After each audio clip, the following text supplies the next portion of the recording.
Welcome back to the GSMC Hockey Podcast presented by the GSMC Sports Network. We're going to go right into our third segment of the night talking about the 2024 mock draft. I finally finished 1 through 30 of my personal predictions, and I'm going to share them all with you. But before we get into that, once again, I would love to remind you guys that if you have any questions you would like to ask me and see me read out loud live on air, use the tips and donations link at gsmcpodcast.net if you would but without further ado, we're gonna get right into this mock draft. I skipped ahead a little bit, but here's the front screen here. Part 1 of this mock draft, 30 to 21 here. We're gonna get right into this with number 30 here. Ryder Ritchie, I have going to number 30. That would be the New York Rangers.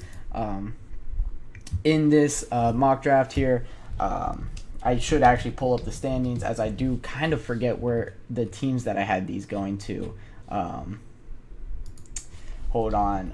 Bear with me 1 second here while I get this underway here. Yes, so Ryder Ritchie I have going to the New York Rangers. I think this is a great fit here, as Ryder Ritchie is a great winger prospect. He plays in Canada. He plays for the Prince Albert Raiders of the WHL, and he had a fantastic season with them. But most importantly is he does come alive when it comes to playoff hockey and tournament hockey. In the World Junior Classic U18s, he had 8 points in 7 games played for Team Canada U18. Last year, he had 4 goals in 6 games for the U17 Canadian White team. He last year had 55 points in 61 games in his draft minus 1 year. And then in his draft year, he has 14 points in 47 games, 19 goals in the WHL. This, of course, is the league that Connor Bedard just came from, where he kind of lit it up, kind of raised expectations. But for the WHL, what I really look at to see if are you a point per game player, and how do you play in the competitions that have kind of the entirety of the minors or amateur hockey combined here. And in that tournament, the U18 tournament, 8 points in 7 games played for Ryder Ritchie. Very impressive. He is a right winger who has a great shot, but is very great two-way ability, plays a good defensive style of hockey, and his skating is beautiful. In a bunch of other people's rankings, they have him a little bit higher, but I see it very spread out here.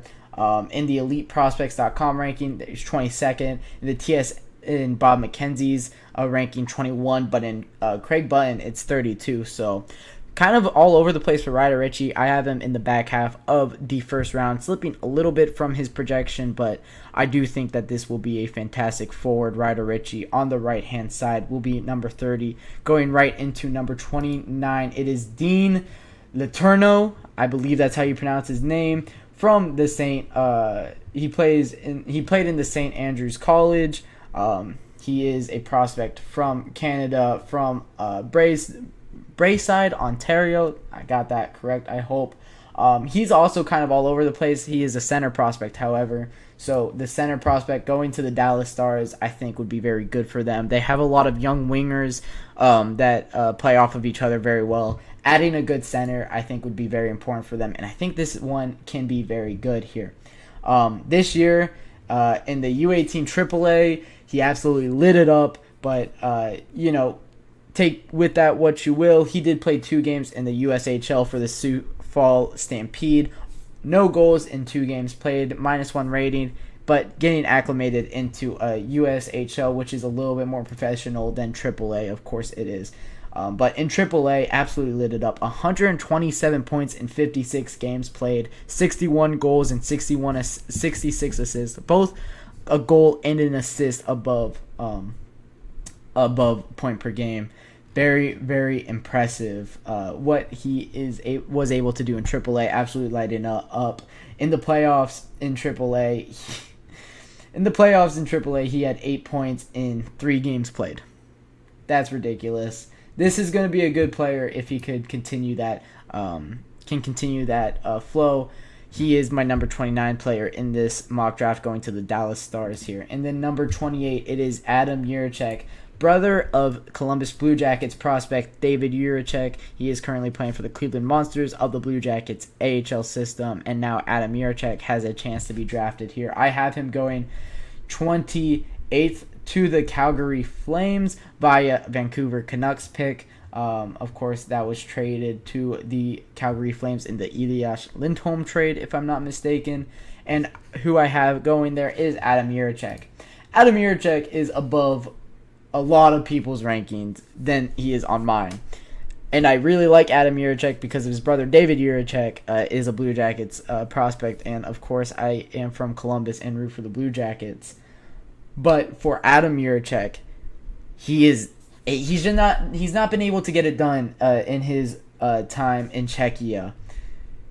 He has this entire year. He has 5 points total in 42 professional games played this year. There is a bug on my screen. Sorry, that's why I'm a little distracted. But 5 points in 42 games played on the year. He is a defenseman, but I think it is very. I'm a little bit out on on Adam Jiricek because of that, but a lot of people like him. Consolidated ranking has him at 19. Elite Prospects have him at 28, right where I have him. But Bob McKenzie has him at 14. Craig Button has him at 24. THN has him at 12. Chris Peters has him at 15. So kind of all over the place. NHL Central Scouting has him at number 4 of EU skaters, which is way above where I do have him. So we will see where he goes. But for me, I think he does fall a little bit. I saw him at really the highest on mock drafts around that teens range, kind of 14 through 17. But I have him slipping a little bit, going to the Calgary Flames at 28th because of his kind of lackluster offensive production this year. And I think that will force a lot of GMs to be a little bit scared away from Adam Jiricek. But next, we're going to go for JioSaavn. This is a forward out of,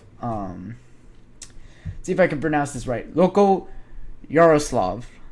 I believe I pronounced that right. It is an MHL team in Russia who he played for in the 2023-2024 season. He had a pretty great season. Of course, this is the tier below the KHL in Russia that you see the professional players playing in.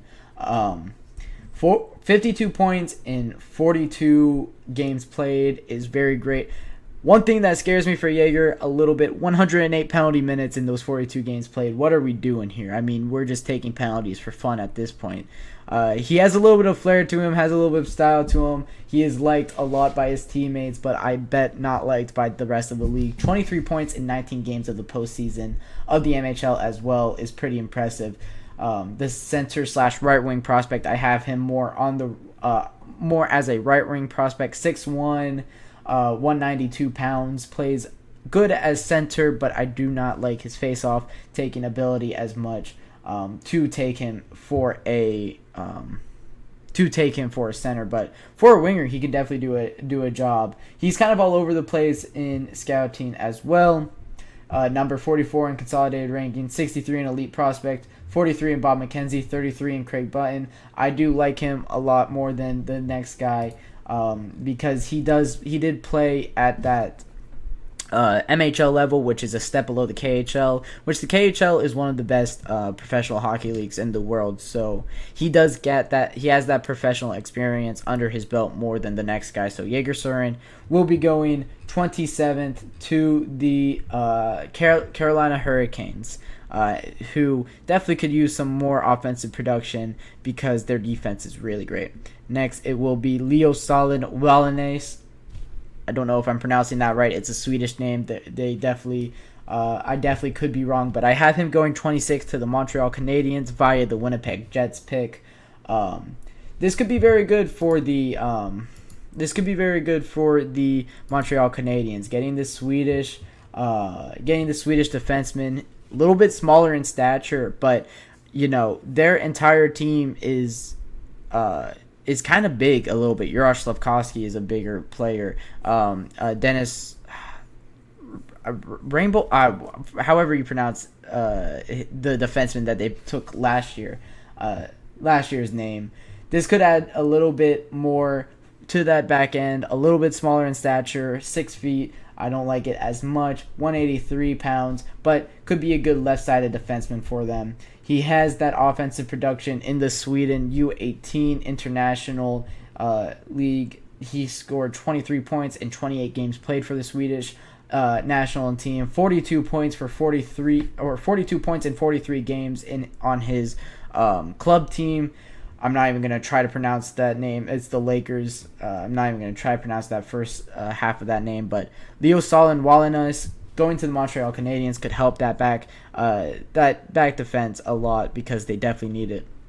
Next, 25, Jet Lushenko is my next prospect to go from the Guelph Storm. This center prospect could be very important for the Ottawa Senators, who would probably like a defenseman at this position, but I don't have that many defensemen that I like taking this high. I didn't think that it was good to take Leo this high, so I went with Jet Lushenko for the Ottawa Senators, as he was a little bit falling off from a lot of people's projections. Craig Button has him at 20. McKean's Hockey has him at 21. Sportsnet has him all the way up to 12. So wide range. This is what this entire draft class can be. It's very wide.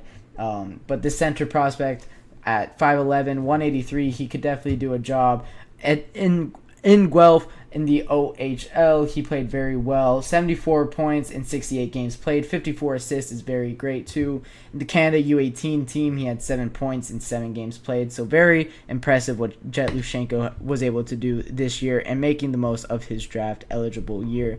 Moving along, it's Tarek Parasik going 24th to the Colorado Avalanche. The right winger from Prince George had 43 goals in 68 games for 105 points in the WHL. Very impressive what he was able to do. 43 goals in 68 games is nothing to scoff at. So Tarek Parasik goes number 24 in this mock draft, going to the Colorado Avalanche. And then next, 23rd, will be Nikita Artamonov, 23rd to the Toronto Maple Leafs. The Nikita Artamonov is the winger prospect from the KHL, and I do love the KHL prospects because it makes it a little bit simpler, because it is very comparative to NHL in scoring. And if you're able to score in the KHL, you will be able to score in the NHL. 23 points in 54 games for Nikita is very impressive. A lot of players find it very hard to score in the KHL, not Nikita.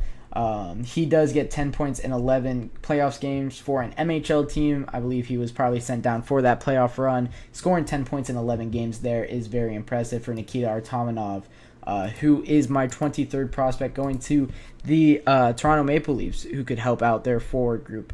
22nd would be Cole Hudson. Cole Hudson going to the Nashville Predators. This defensive prospect would be very great for the Nashville Predators.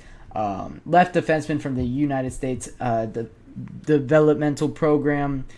51 games this season, scored 15 goals, 36 points, 4 a point per game on the national team development program. It is a little bit easier to score for this national team. However, as a defenseman, getting a point per game is so impressive. So I really like Cole Hudson's game. I have him going 22nd to the Nashville Predators. And then moving on from him, last but surely not least, it's Sasha Boiver. I believe that's how you pronounce his name. I've been trying to work on it. Sasha Boiver. I think he is committed to the University of North Dakota, where I bet he will be playing next year. But in the USHL, he scored 68 points. He had 68 points in 61 games played for the Muskegon Lumberjacks. Very impressive, was the assistant captain for that team, which is even more impressive. I think this would be a great get for the Los Angeles Kings, who I have taken him at 21. So that'll wrap it up for my first edition for my 2024 mock draft. The segment went a little bit long, but I love talking about prospects. This is one of my passions in sports analysts and writing, so I talk about it a little bit more than others. So Sasha Boiver is 21. We'll wrap up this segment for the 2024 mock draft part 1. When I come back, we will be talking about Jim Nill and his win for NHL GM of the Year and all the moves that got him to that point.